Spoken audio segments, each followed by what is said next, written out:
গ্রাম থেকে আসার সময় আমার শাশুড়ি মা অনেকগুলো কচু দিয়েছিল, সবগুলো কচু খাওয়া হয়ে গেছে, একটা মাত্র কচু ছিল। আর সেই কচুটা দিয়ে আজকে সুন্দর একটা রেসিপি তৈরি করব। এই কচুটার নাম হচ্ছে মানকি কচু। আমাদের এলাকায় এই কচুটা অনেক বেশি জনপ্রিয়, আর আমাদের এলাকায় এই কচুটা প্রত্যেক বাড়িতেই হয়ে থাকে। এই কচুটা আমরা বিভিন্নভাবে খেয়ে থাকি, ডিম দিয়ে রান্না করে খেয়ে থাকি, ইলিশ মাছ দিয়ে, এমনকি মুরগির মাংস দিয়ে। এই কচুটা যেভাবে রান্না করি না কেন খেতে অনেক বেশি ভালো লাগে। আর এই কচু একদমই চুলকায় না, আর দেখতে পেয়েছেন একদম সাদা ধবধবে।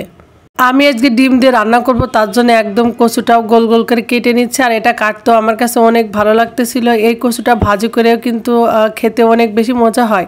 এই তো কচুটা কাটা হয়ে গেছে, একদমই গোল গোল করে আমি কেটে নিয়েছি। আর এখন হচ্ছে পরিষ্কার পানি দিয়ে খুব ভালো করে ধুয়ে নিব। কচুটা ধুয়ে নিয়েছি, আর এদিকে আমি ডিমটা সিদ্ধ বসিয়ে দিয়েছি। আর এদিকে কচুটা আমি একটু হলুদ দিয়ে ভাপ দিয়ে নিছি। ভাপ দিয়ে নিলে কি হবে, অনেক বেশি ভালো হয়, কচু থেকে যে পানিটা বের হয়ে যায়। এই তো ভাপ দেওয়ার পরে কচুটা এখন আমি ঠান্ডা পানিতে খুব ভালো করে পরিষ্কার করে ধুয়ে নিয়েছি। আর এখন হচ্ছে চলে যাব রান্নাতে। আর দেখতে পেয়েছেন কচুগুলোর ভাপ দিয়ে নেওয়ার পরে কিন্তু দেখতে অনেক বেশি সুন্দর লাগছে। আর এখন হচ্ছে কড়াইতে দিয়ে দিলাম পরিমাণ মতো সরিষার তেল, আর একটু হলুদ দিয়ে ডিমগুলো এখন খুব সুন্দর করে হালকা আছে ভেজে নিব।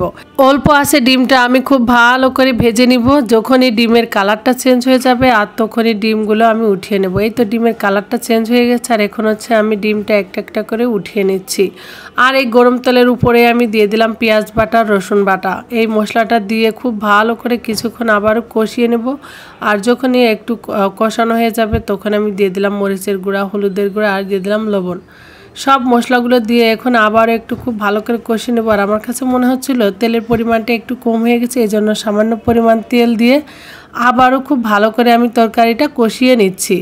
আর এই তো খুব সুন্দর করে কষানো হয়ে গেছে। আর এখন আমি ধুয়ে রাখা যে কচুটা ছিল সেটা দিয়ে দিলাম, দিয়ে এখন খুব ভালো করে আবারও কিছু সময় ধরে এভাবে কষিয়ে ভালো মতো কষিয়ে নিতে হবে। আর কষিয়ে এখন আমি দিয়ে দিলাম পানিটা আমি একদমই কম পরিমাণ দিয়েছি, কারণ কচুটা আর একবার কষিয়ে নিতে হবে।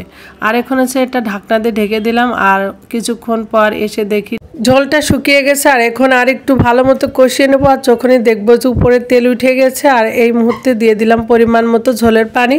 আর ঝোলের পানিটা আমি একটু বেশি দিয়েছি, কারণ কচুতে ঝোলটা অনেকটাই টেনে যাবে। আবারও ঢাকনা দিয়ে ঢেকে দিয়েছিলাম, আর ঢাকনা খুলে দেখি যে ঝোলটা একদমই শুকিয়ে গেছে। আর এখন হচ্ছে দিয়ে দিলাম ডিমটা দিয়ে আমি আরও কিছুক্ষণ এভাবে ঢাকনা দিয়ে ঢেকে জাল করেছিলাম। আর এই তো দেখতেই পেয়েছেন ঝোলটাও শুকিয়ে গেছে। আর এখন হচ্ছে চুলা থেকে নামিয়ে নিব। আর নামানোর আগে এই মশলাটা দিলে একদম মাংসের মতো লাগবে। এই ডিম কচুর তরকারিটা খেতে অনেক বেশি মজা লাগে, একদম মাংসের মতো লাগে। যাই হোক, মশলাটা দিয়ে আমি 2 মিনিট মতো জাল করি স্যার, এখন চুলা থেকে নামিয়ে নিলাম। এই কচুটা যদি আপনাদের এলাকায় থাকে তাহলে এইভাবে ডিম দিয়ে রান্না করে খেয়ে দেখবেন, একদম মাংসের মতো লাগে। আমার কাছে তো ভীষণ ভালো লাগে।